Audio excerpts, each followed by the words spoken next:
Ernesto vai começar a pagar caro por cada crime que cometeu. A colheita finalmente chega. E vem pesada. Sandra arma uma cilada perfeita para o mau caráter. Mas não é só isso. Os próprios bandidos contratados por Ernesto também passam a persegui-lo, prometendo acabar com a vida dele. Tudo sai do controle. E até Lourival acaba entrando nessa bagunça, de um jeito totalmente inesperado. Enquanto isso, em outro ponto da história, a tragédia se aproxima. Miriam passa mal novamente. No hospital, Stella vive os últimos momentos ao lado da mãe. O clima é de despedida, de dor, de urgência. Diante da fragilidade de Miriam, Stella não consegue mais guardar o segredo. Ela toma uma decisão definitiva. Decide revelar a verdade para Anabela. E contar, finalmente, que é a mãe da garotinha. Mas tudo, absolutamente tudo, volta a girar em torno de Ernesto. O bandido começa a colher os frutos de suas maldades. Cara de Gato e Pé de Cabra aparecem para cobrar o serviço prestado. Eles foram contratados para sequestrar Samir. Mas o plano deu errado. Quem acabou levado foi Simba. Depois, Ernesto ordenou a morte de Celso. O tiro foi disparado. Mas quem acabou baleada foi Sandra, ao entrar na frente e interceptar o disparo. Nada saiu como planejado. Mesmo assim, Ernesto se recusa a pagar. Diz que não deve nada a ninguém. E isso vai se transformar em uma enorme dor de cabeça para ele. Uma sequência de erros, que coloca sua vida em risco. Mais uma vez, no bar, Ernesto é surpreendido pela chegada dos bandidos. O clima fica pesado. O acerto de contas começa. Eles exigem o pagamento. Ernesto explode. Eu não vou pagar coisa nenhuma. Eu pedi para sequestrar o menino. E vocês levaram outro. Depois pedi para matarem o Celso. E a minha esposa acabou baleada. Vocês são incompetentes. Só isso. As palavras caem como gasolina no fogo. Cara de Gato e Pé de Cabra avançam. Ameaçam acabar com Ernesto ali mesmo. Se o dinheiro não aparecer, Ernesto fica acuado, encurralado. Pela primeira vez, o medo é visível. É nesse momento que Lourival observa tudo de longe. Ele tinha acabado de discutir negócios sobre a carreira de Dita. Mas a cena o deixa intrigado. Ele pensa consigo mesmo. O que foi que o Ernesto aprontou dessa vez? Esses homens mal encarados vão fazer alguma coisa. Mas isso não é problema meu. De início, Lourival se afasta, convencido de que Ernesto está pagando por algo errado que fez. Mas o pior acontece. Os bandidos partem para cima de Ernesto. A agressão começa. E aí, o coração de Lourival fala mais alto. Mesmo sabendo que pode se meter em confusão. Mesmo sem dever nada a Ernesto. Ele não consegue virar as costas. Lourival entra em ação. Vai para cima de Cara de Gato e Pé de Cabra, tentando impedir a agressão. E, naquele instante, a confusão atinge um nível ainda mais perigoso. Depois do escândalo em pleno local público, os bandidos batem em retirada. Saem correndo, sem olhar para trás. O silêncio pesa. Ernesto fica ali, humilhado, abalado, começando, finalmente, a pagar pelos próprios crimes. Mas ele ainda não faz ideia de que uma nova surpresa está a caminho. E essa vai causar ainda mais danos ao mau caráter. Lourival se aproxima, cauteloso. Vem cá, Ernesto, você está bem? Ernesto reage na defensiva. Orgulho ferido. Raiva misturada com vergonha. Eu não preciso da sua ajuda. Estou ótimo. Lourival respira fundo. Não esconde a ironia. Você podia ser mais agradecido, né? Acabei de salvar a sua pele. Ernesto engole seco. Demora alguns segundos. Depois responde, sem olhar nos olhos. Tá bom, obrigado, Lourival. Mas agora eu preciso ir. A humilhação pesa demais. Não é fácil sair assim. Derrotado. Acuado. Ernesto deixa o local cabisbaixo. Só não teve um fim pior porque Lourival interveio. Na cena seguinte, tudo piora. Ao invés de encontrar conforto em casa, Ernesto dá de cara com algo muito mais perigoso. Sandra. Nada de compaixão. Nada de acolhimento. Dentro dela, Um plano começa a se formar. Frio. Calculado. Ela não engoliu o fato de quase ter morrido, por causa do plano de Ernesto para matar o próprio irmão. Ao ver o marido naquele estado, ela provoca. Meu Deus! O que aconteceu com você, Ernesto? Parece que apanhou. Ele suspira. Derrotado. E foi isso mesmo, Sandra. Aqueles homens que eu contratei vieram atrás de mim para cobrar o pagamento. Se não fosse a ajuda do Lourival, eu nem sei o que teria acontecido. Sandra franze o senho, mas finge preocupação. E por que você não pagou os homens? Afinal de contas, eles executaram o serviço. Ernesto explode. Eu não vou pagar coisa nenhuma. Aqueles incompetentes quase te mataram. O clima muda na hora. Sandra se irrita. O olhar endurece. Não se esqueça de uma coisa, Ernesto. O plano foi seu. Ela se aproxima. Fala baixo. Cortante.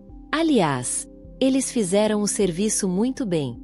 Se eu não tivesse entrado na frente do meu irmão, o Celso estaria em outro lugar uma hora dessas.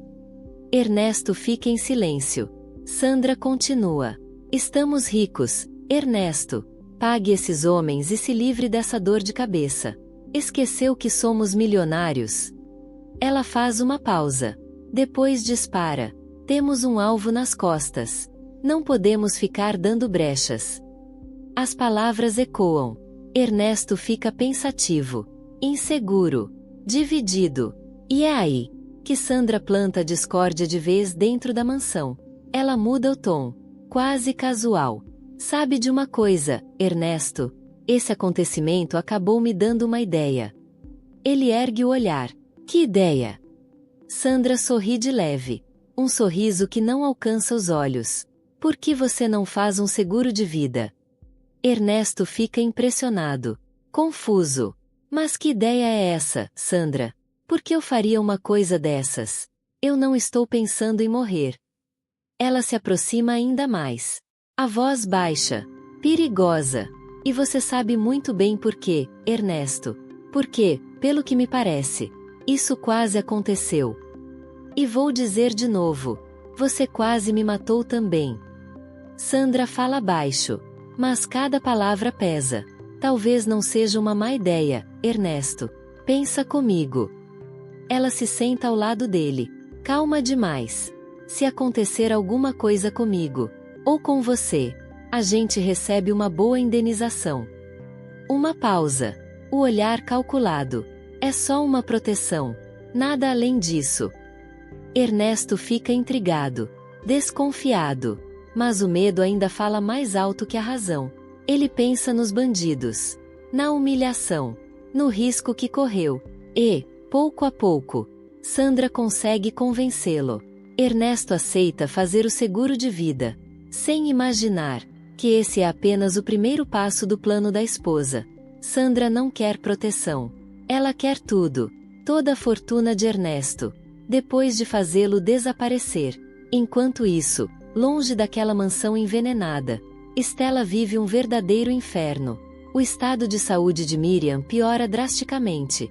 E Stella, junto com Túlio, precisa correr contra o tempo. Mais uma vez, Miriam passa mal. Muito mal. Desesperadas, Stella e Túlio a levam às pressas para o hospital. Anabela fica para trás, sofrendo com a ausência da mulher que sempre foi seu alicerce. No hospital, Túlio assume os cuidados. Age rápido. Consegue estabilizar Miriam. O sofrimento é interrompido. Pelo menos por enquanto. Ao se aproximar de Stella, Túlio fala com cuidado. A situação da Miriam está estável. Você pode falar com ela, Stella. Ele respira fundo antes de continuar. Mas preciso ser sincero. Não sei se a Miriam aguenta por muito tempo. Stella fecha os olhos. Engole o choro. Tudo bem, Túlio. Obrigada por ser sincero. Ela força um sorriso triste. Eu já esperava por isso. Tive a chance de me acertar com a minha mãe. Colocamos tudo em pratos limpos. Uma pausa. A voz falha. Esse sempre foi um final esperado, não é? Túlio, mesmo abatido, concorda em silêncio. Stella entende. e decide aproveitar cada segundo que ainda tem. Logo depois, ela aparece ao lado da mãe. Miriam sorri, fraca, mas feliz. Olá, Stella. Que bom que você apareceu. Os olhos brilham. Estava morrendo de saudade de você, minha filha. Stella segura a mão dela. Eu também estava com saudade, mamãe. Você nos deu um susto enorme. Ainda bem que está melhor. Miriam respira com dificuldade, mas faz questão de falar. Cada segundo ao seu lado é especial, Stella. Só fico triste por não ter passado mais tempo com você. E com a Annabella. Ela aperta a mão da filha. Vocês são muito especiais. E você foi uma grande mãe para ela. O orgulho na voz é claro. Tenho muito orgulho de você, Stella. As lágrimas escorrem. Stella não consegue conter o choro. Eu também queria que a senhora tivesse ficado mais tempo conosco. Não sabe a falta que fez. Ela se inclina, emocionada. Mas sou grata por poder viver esses momentos ao seu lado agora. Você não imagina a alegria que eu carrego no peito. E o peso que saiu de mim depois que a gente finalmente se entendeu. Stella fala com a voz embargada. Mas serena. Eu não sinto mais raiva nenhuma, sabe, mamãe? Ela respira fundo, como se criasse coragem. Aliás, tem uma coisa muito importante que eu preciso te dizer. Um silêncio curto, carregado de emoção. Eu te amo. As palavras atingem Miriam em cheio. Os olhos dela se enchem de lágrimas. O choro vem sem controle. Mãe e filha se olham. E naquele instante, tudo que ficou mal resolvido no passado parece desaparecer. Um momento profundo. De perdão. De reconciliação. Ainda emocionada, Stella continua. Eu também queria te agradecer, mamãe.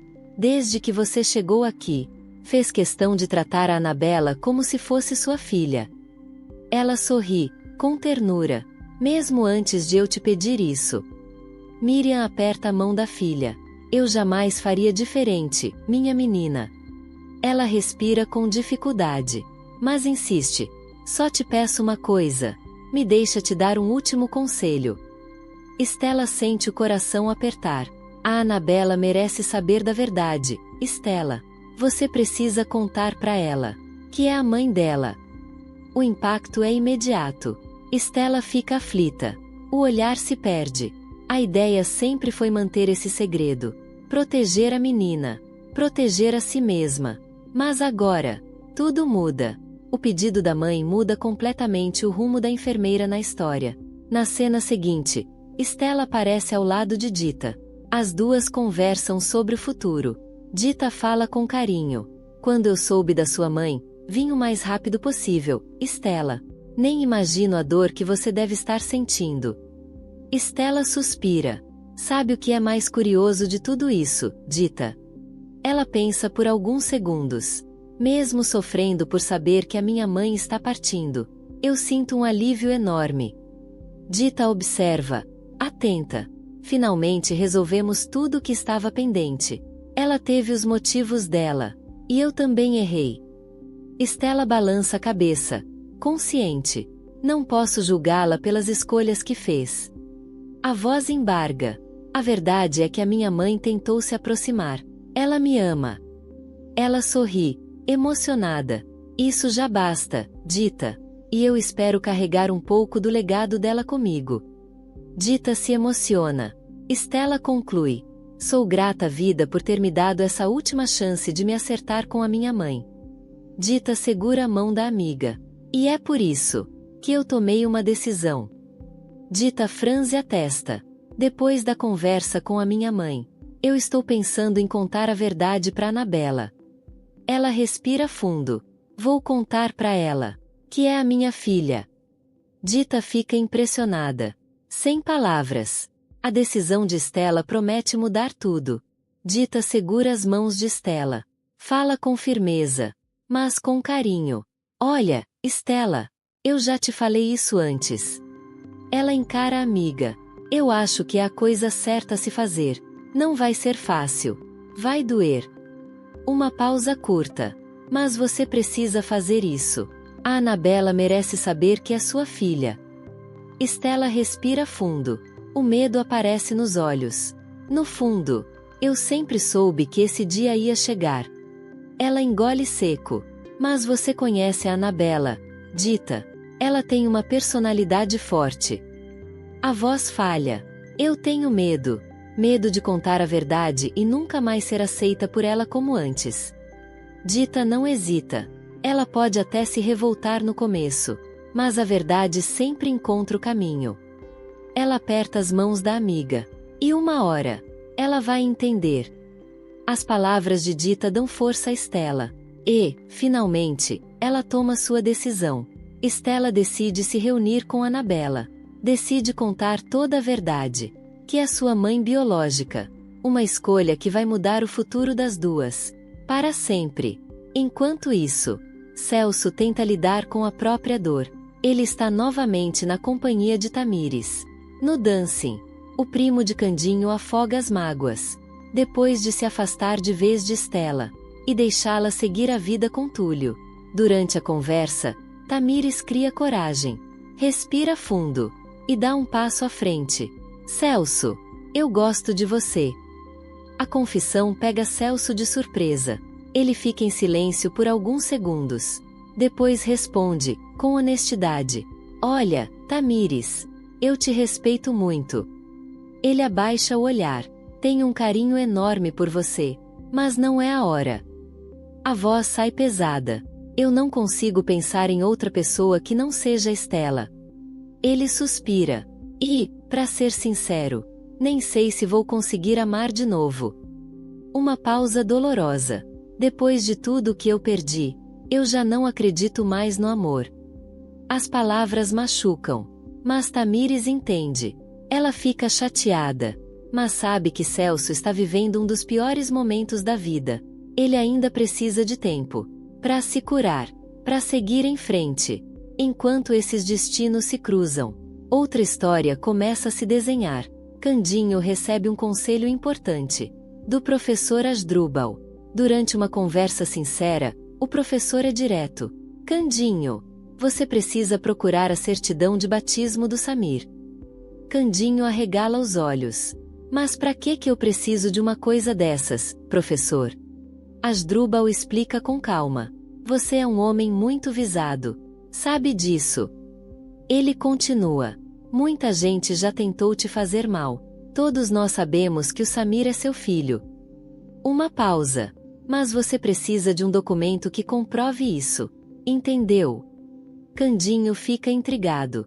Coça a cabeça. Mas era só o que me faltava mesmo. E, como se não bastasse, a reabertura da fábrica traz um grande problema. Um desafio inesperado. Que acaba envolvendo até as crianças. Que entram no jogo para ajudar Candinho. Mais uma prova. Mais um obstáculo. E a história segue. Com decisões que mudam destinos.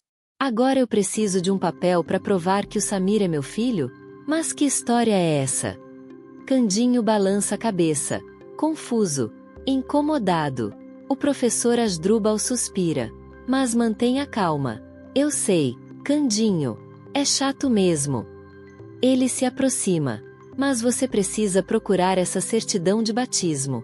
Só assim vai conseguir provar para todo mundo que ele é, de fato, o seu menino. As palavras fazem Candinho pensar. Ele fica intrigado. Mas confia no amigo. Mesmo contrariado, aceita o conselho. E os dois decidem agir. Vão atrás do documento de batismo de Samir. Sem imaginar que essa decisão vem em boa hora. Zuma está agindo pelas sombras. Disposta a tudo para tirar o menino de Candinho. Um perigo silencioso. Que se aproxima sem ser percebido. Mais tarde, após essa conversa, Candinho aparece na fábrica de biscoitos. Reúne os amigos. O clima, no entanto, não é dos melhores. Mesmo com o apoio financeiro de Dita, que se passou por Doris River, o dinheiro ainda não é suficiente. As obras correm risco de parar. Candinho fica abatido, sem saber como seguir em frente. É então que as crianças entram em ação. Unidas, criativas. Elas têm uma ideia inesperada. Reunir toda a cidade para ajudar na reabertura da fábrica. A proposta emociona Candinho. Os olhos brilham. O coração se enche de esperança. Diante daquele gesto, ele toma uma decisão importante. Vai até a Rádio Paraíso. Decide divulgar que precisa de apoio. Um pedido simples, mas que tem força suficiente para mudar tudo. O futuro de Candinho começa a se transformar, assim como o destino da fábrica de biscoitos. E assim, chegamos ao fim do vídeo. Deixe seu like e se inscreva no canal para não perder as novidades da sua novela favorita.